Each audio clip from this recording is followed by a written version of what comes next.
Hello Taylor, how are you doing today? Doing well, thank you.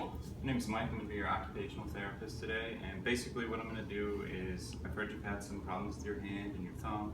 I'm just going to take you through some motions, test your strength, see how you're doing, see if we can work on improving your strength and all that.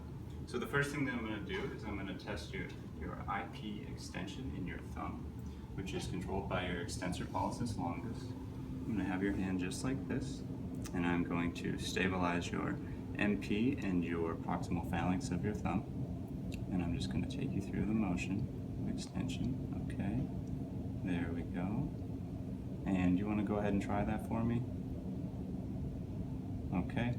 The patient is demonstrating a little bit of ability to get through the motion, but she's not making it all the way. You can go ahead and stop. And so she gets a 2 on the manual muscle testing score.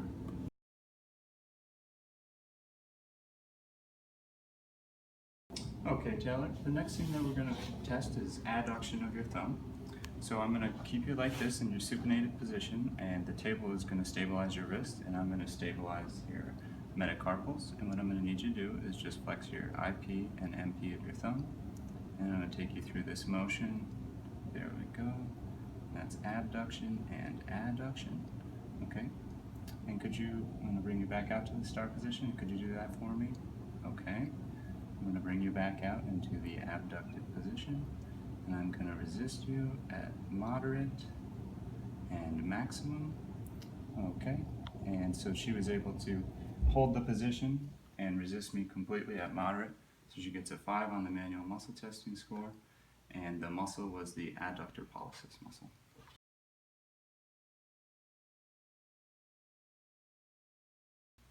Okay, Taylor, so the next thing that we're going to test is going to be your abduction of your fingers, which is just going to be this. I'm just going to be spreading your fingers. So first, the table is going to stabilize your wrists. I'm going to stabilize your metacarpals, and I'm just going to passively take you through the motion. Spreading your fingers. Okay, that looks good. And you want to go ahead and do that for me? And that is the dorsal interossei are the prime movers for that, but they are actually too far apart or too deep for me to palpate. Okay, so next I'm going to resist you here, moderate and maximum. Okay, and moderate and maximum. And lastly here, moderate and maximum. Okay, she was able to resist me completely and maintain the position, so she gets a 5 on the manual muscle testing score.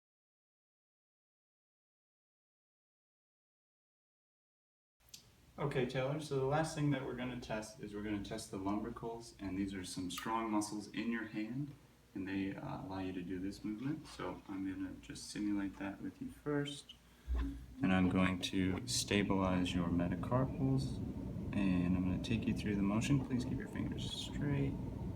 There we go, so no problem going through the motion. Okay, and could you go ahead and try that for me?